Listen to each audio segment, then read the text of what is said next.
ምንድነው የምትለው አሳሳች ተው ለመጥላት አትፈልግ ሰበብ ስራይ አፈጠራችሁ አምላክ እኔን እንዳሻቸው አርጉ አገሬን እንዳነኳል ሰላም ክብራትና ክብራን የምናዲስ ልዩ መሰናዷችን ተጀምሯል። በዛሬው ልዩ መናዲሳችን በርከት ያሉ አዝናኝና ቁም ነገር የሚያስጨብጡ ቪዲዮዎችን ሰብሰብ አድርገን ተገናኝተናል። እስከ ዝግጅታችን ፍጻሜ ቪዲዮውን ላይክ እና ሼር ቻናሉን ሰብስክራይብ በማድረግ አብራችሁን ቆዩ።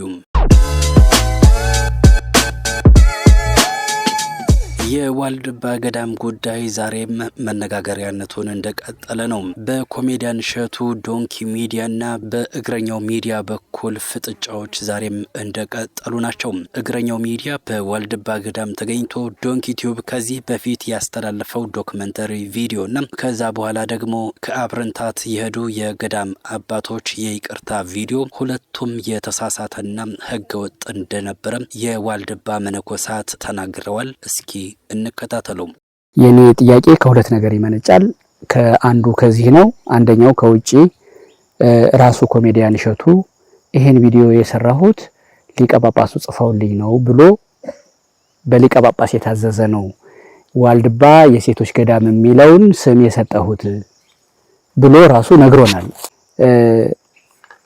ቀደም ሲል እርሶ ለገንዘብ ብለህ የገዳሙን ስም የሴት ገዳም የሚል በኦርቶዶክሳውያን ልብ ውስጥ ተከልክ ሲሉ እንደውም ገዳሙም እናቶችም ገንዘብ እንዲረዱ አይደለም ወይ ኮሜዲያን እሸቱ ያን ቪዲዮ የሰራው? ጥሩ ነው።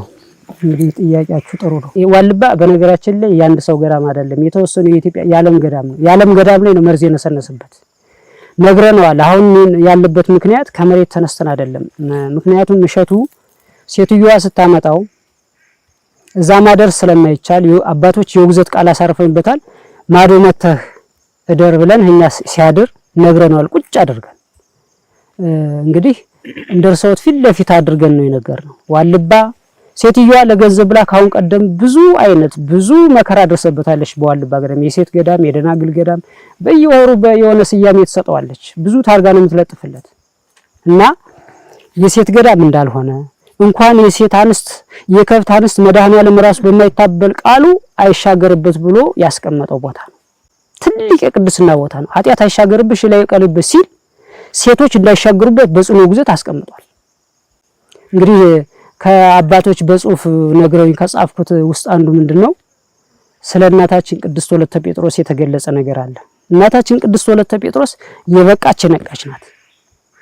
ኃይለ እግዚአብሔር የተላበሰች እንዲሁም ከብቃቷ የተነሳ በአንበሳ ተጨና እንደና አቡነ ሳሙኤል በአንበሳ ተጨና የምትሄድ ሰው የነበረችው መኖር ካለበት ለሷ ያልተፈቀደ ቦታ እንዴት ለአንዲት ላልመነኮሰች በስም ብቻ እንግዲህ ሐሰት ቀሚስና ቆብ አድርጋ የት ቦታ እንኳን አባታችን መግቢያው ላይ ቅድም ገልጸውታል። የት ነው የመለኮስሽው? ብዙ ጊዜ ጥያቄ ተጠይቃ ማህበረ ሥላሴ ይሄ ነገር እንቅፋት ነው፣ ለሷም እንቅፋት ነው፣ ለኛም ድክመት ነው ተብሎ ማህበረ ሥላሴ በደብዳቤ አባቶች ሄደው ጠይቀዋል። ያዋሉ የጠየቁ አባቶች አልመነኮሰችም፣ ከኛ ሰቋር ጠየቅን አልመነኮሰችም፣ አብረታንትም ከኛ አልነበረችም አሉ። እሸቱን ይሄን ሁሉ አንስተን ነው የነገርነው።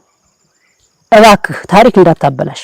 ምክንያቱም ዋልድባ እንግዲህ በጽሁፉም ላይ ገልጸናልኛ እንደው አንድ አባት ነው ያጻፉኝ። ዋልድባ ልጅ የኔ ሐሳብ ይሉ ዳኛ የለውም ራሱ ዳኛ ነው። ምክንያቱም ካሁን በፊት ተደፍሮ ያውቃል። ካሁን በፊት የደፈሩትን እየመታ ነው የሚሄደው። ዋልድባ ራሱ የራሱ መሳሪያ ያለው ስውር መቅሰፍት ራሱ የማይታይ መሳሪያ ያለው በዚያ ነው እየጠረገ ያስወገዳቸው እንጂ ብዙ ዋልድባን ያልሞከረው ያልፈተነው የለም። እሸቱን ደግሞ ያመርገም ያመቅሰፍት እንዳይደርስበት ቁጭ አድርገን ነግረን ነው። እንደውም እሸቱ አፈቀላጤ ነው። በጣም ከሚገርመኝ እኛኛ ሲመጣ ጎንበስ ይያለ እሻባች በጣም ለስላሳ እንደበት ነው ያለው። እኛን አላቆየንም፣ በደቂቃ ነው ያሳመነን። እንደዚህ አርጌ ምንድነው ያለን ፕሮጀክት ልሰራላችሁ የሆነ እቅድ ምናምን በቃ አቅዳችሁ ሰጥኛላችሁ ሰራላችኋለሁ ነበር ያለን እንጂ እንደዚህ አይነት የተዳፈነ የታሪክ ብልሽት ያመጣል ብለን አላሰብንም ነበር። ከኛም አልፎ ተርፎ በጣም ከሚገርመው ነገር አባቶቻችን አብረታንት እነሱ እዚያው ለስራ ለተልኮ ለማህበር ተልኮ አዲስ አበባ ሄደው ያንን ቪዲዮ ሲያዩ ገርሟቸው በጣም ተጸጽተው ሄደው ጠይቀውት ነበር። በእናንተ ሚዲያ አስተላልፈዋል። በእርሶት ሚዲያ ሲያስተላልፉ ዋልድባ የሴት ገዳም የሚባል ነገር የለም፣ ይሄ ስህተት ነው፣ የታሪክ ብልሽት ነው፣ ለገንዘብ ማሰባሰብ ተብሎ የሚደረገው ነገር ታሪክ ያጠፋል። ምክንያቱም በሆነ ስህተት በሆነ አጋጣሚ ታሪክ ይቀየራል። ዋልድባ ታሪክ ደግሞ ምንድነው? ለምሳሌ ጳጳሳት ፓትርያርኩ ቢመጡ ዋልድባ ላይ እንደገቡ ስጋው ደግሞ መቀበል አይችሉም። ጳጳሱ እንግዲህ ጳጳስ እንኳን የራሱ ሕግ አለው። ለምን ቢባል ከገቡ በኋላ 40 ቀን ቋርፍ መጨበጥ አለባቸው። ስምረት አበው ከአበው ልጅነት ከአበው አንድነት መቀላቀል አለባቸው። ይሄ ሕግ ነው። ማንም የማይደፍረውን ሕግ ነው ሲያበላሸው ማለት እንደ ድራማ ነው ሰርቶበት ሄደ። በተለይ እኛ በጣም ያዘነው እኛ ያንን ነገር ሁሉ ሲቀርጽ ቢያሳየንስ አሁን ሴቷን እያሯሯጠ በዚህ በጫካው በተቀደሰ ቦታ ላይ ፊልም ይመስል ነገር በጣም በሚያሳዝን ያን አይቶ ያላለቀሰ ማይወር ያላለቀሰ መነኩሴ የለም። ለሱ እኮ ይቅርታ ጠይቆ ይቅርታውን ተቀብለው ቀደም ሲልም እንደጀመሩት የአብረንታንታ አባቶች በቢሮ ሄዶ ይቅርታህን ተቀብለናል ብለው ባርካውት ተመልሰዋል። በአንድ ጉዳይ 2-3 እንዴት አልብየኮ ነው። ጥሩ ነው። ሰውየው ባህሪው ምንድነው? አንደበቱ ለስላሳ ነው። ሲናገር ቀልጣፋ ነው። እኛ ያየነው አናውቀውም። ከዚያ በፊት አባቶችን የሚል ዝቅ ይላል። እነሱ እንዴት እንዳሳመናቸው ነው አሁን እኛ ነው የገረመን። እነሱን ሰራሱ ወስዶ እንዴት እንደሸወዳል። እኛ እንደሸወደን እኛ እንዳታለል እነሱንም አታሏቸዋል። ምክንያቱም ምንድነው ያታላቸው? በሰውት ሚዲያ ምንድነው ብሎ የነበረው? አይ እነዚህ አባቶች ሲያስተላልፉ ስህተት ነው፣ እሸቱ ዋልባን ቀበር ጥሩ አይደለም፣ ጥሩ ነገር አልተናገርም፣ የሴት ገዳም ብሎ ማስተላለፉ በፍጹም ተቆጭተናል፣ እኛ በዚህ በኩል በጣም ተናደናል ብሎ አባቶች አስተላለፉ። በየትኛው መንገድ ገፍቶ በየትኛው አማርኛ እንዳሳመናቸው ግን አናውቅም።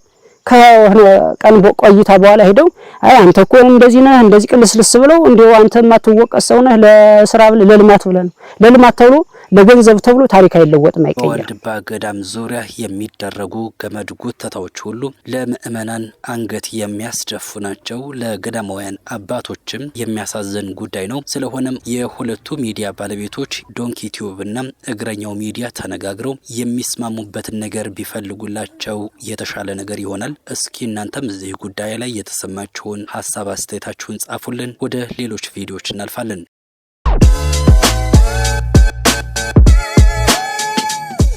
አዶናይ አካዳሚ ትላንት በይፋ ተጀምሯል። መድረክ ላይ እንዲህ ፐርፎርም አድርጓል። ምንድነው የምትለው? አሳሳች ተው፣ ለመጥላት አትፈልግ ሰበብ። ስራይ ካልተመቸ አድብ፣ ላፍህ አይቅደመው ስድብ። ከቻልክ ደጋግመህ አዳምጠው፣ ጊዜ ሲሞካክልተው እየመረረህ አቷጠው። መድኃኒት ለዋቂ አይጋትም፣ መጠላላቱ ምን ጥቅም? ከክፋት ከመጥፎ ግጥም ዝም ሁል ጊዜ አይነግዝም፣ ዝም ሁል ጊዜ አይነግዝም፣ ዝም ሁል ጊዜ አይነግዝም። ዩቲናስ ከአዶናይ ጋር ጥምረት መፍጠሯን ተከትሎም በቲክቶክ አካውንቷ ላይ ማስ ሪፖርት እየተደረገ እንደሆነና ቪዲዮዎችም እየወረዱባት እንደሆነ ተናግራለች። እስኪ እንከታተለው። ሰላም ቪዲዮ አልሰራም ብዬ ህይወቴ መቀጠል ጀምሬ ነበር።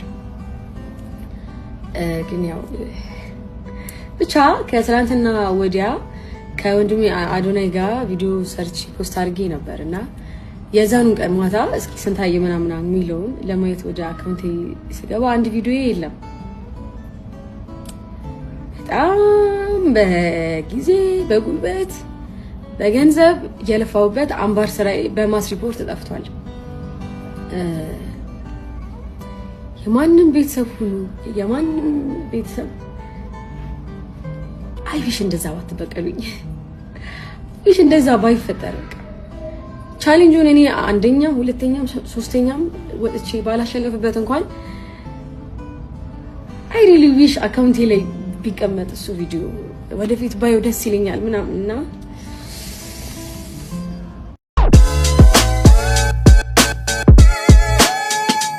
ሰው ቤት ውስጥ ሞፈር ቆረጣ።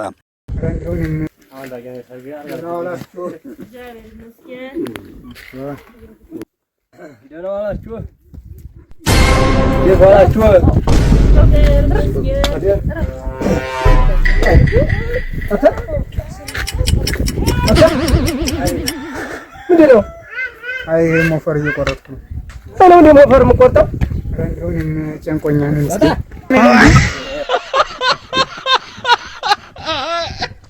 ክቡራን የምን አዲስ ቤተሰቦች የዛሬው ልዩ ምን አዲሳችን የተከታተላችሁትን ይመስል ነበር። አብራችሁን ስለቆያችሁ ከልብ እናመሰግናለን። ጤና ይስጥልን።